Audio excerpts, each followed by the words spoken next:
नमस्कार पिथौरागढ़, आप सुन रहे हैं बुरांश वाली सुबह अपने दोस्त आरजे सौरभ के साथ 88.4 एफएम पंचूल पल्स, हिल से दिल तक। साथियों, आज हम कुमाऊं क्षेत्र के एक रहस्यमयी यात्रा पर निकल पड़े हैं, जो मानव जाति के लिए ज्ञात सबसे पवित्र, रहस्यमयी और विस्मयकारी गंतव्य, सबसे पवित्र स्थानों में से एक कैलाश मानसरोवर का घर है। साथियों, ये कोई साधारण भूमि नहीं है, ये सर्वशक्तिमान भगवान शिव और पार्वती का पूजनीय निवास है।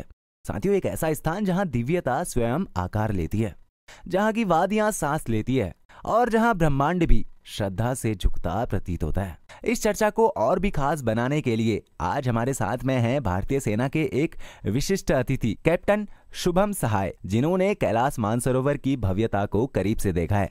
न केवल एक तीर्थयात्री के रूप में, बल्कि इस पर्वत भूमि के रक्षक के रूप में भी इसके महत्वों को समझते हैं। सर, जय हिंद, आपका बहुत बहुत स्वागत है एफएम पंचशूल पल्स में।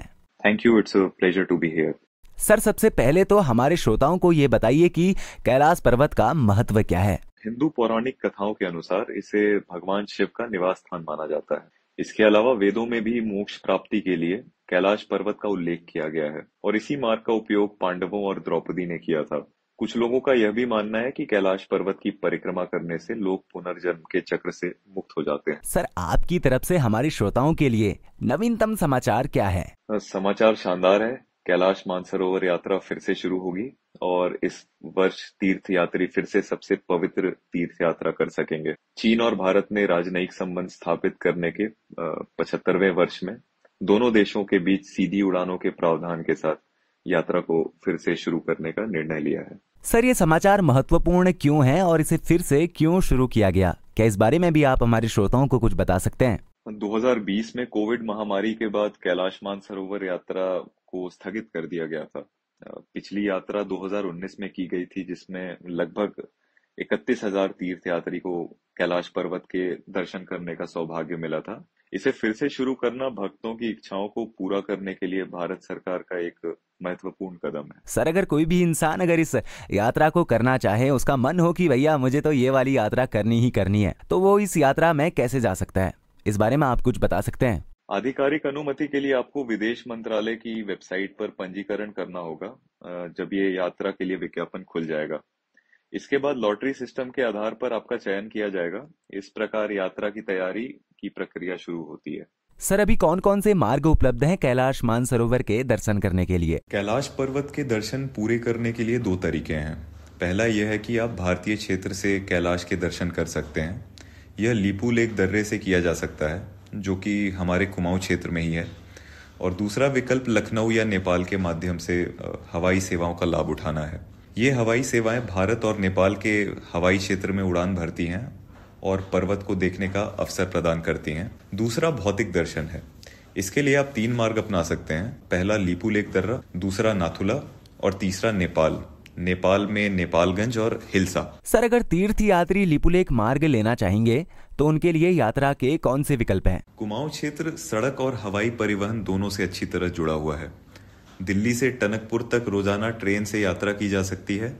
टनकपुर पहुंचने के बाद पिथौरागढ़ या सीधे लीपू लेक के लिए टैक्सी किराए पर लें। हवाई यात्रा के लिए आप दिल्ली से पिथौरागढ़ के लिए 1 घंटे की उड़ान ले सकते हैं और फिर लीपू लेक तक टैक्सी ले सकते हैं। सर, आप हमारे श्रोताओं को क्या सलाह देना चाहेंगे जो भी कैलाश पर्वत के दर्शन करना चाहते हैं?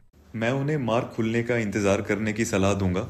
हो सकता है कि मई या जून में आप अपनी बाइक उठाकर लीपू लेक की यात्रा की योजना बना सकें। बाइक यात्रा का रोमांच, कुमाऊं क्षेत्र की सुंदरता और शक्तिशाली कैलाश पर्वत को देखना आपको परम सिद्धि की भावना से भर देगा। सर, कैलाश पर्वत के अलावा आध्यात्मिक तीर्थ यात्रा के हिस्से के रूप में कुमाऊं क्षेत्र में और कौन कौन से स्थान हैं? इस क्षेत्र में कई स्थान हैं। यदि आप दिल्ली से अपनी यात्रा शुरू करते हैं तो आप कैंची धाम, जागेश्वर धाम, बागेश्वर धाम जा सकते हैं। फिर धारचूला से आगे आप यात्रा के साथ पार्वती कुंड, आदि कैलाश, ओम पर्वत जा सकते हैं। ये सरहद के इस तरफ हैं। सरहद के उस ओर आप मानसरोवर ताल में आप डुबकी ले सकते हैं और यमद्वार को होते हुए आप कैलाश पर्वत जा सकते हैं। सर, आपको क्या लगता है कि इस यात्रा के शुरू होने से कुमाऊं क्षेत्र पर क्या प्रभाव पड़ेगा? यात्रा के फिर से शुरू होने से क्षेत्र को बहुत लाभ होगा।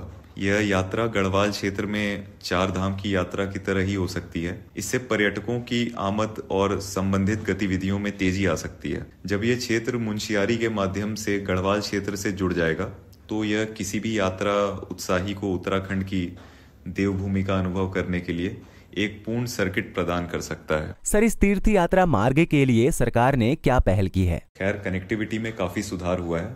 आप लीपू लेक दर्रे तक ड्राइव करके जा सकते हैं। सड़कों की स्थिति में भी सुधार किया गया है। इसके अलावा मार्ग के किनारे कई होम स्टेज भी हैं जो यह सुनिश्चित करेंगे कि आपकी यात्रा आरामदायक और यादगार बने। जी, आपका बहुत बहुत धन्यवाद सर, इतनी महत्वपूर्ण जानकारी हमारे श्रोताओं के साथ साझा करने के लिए।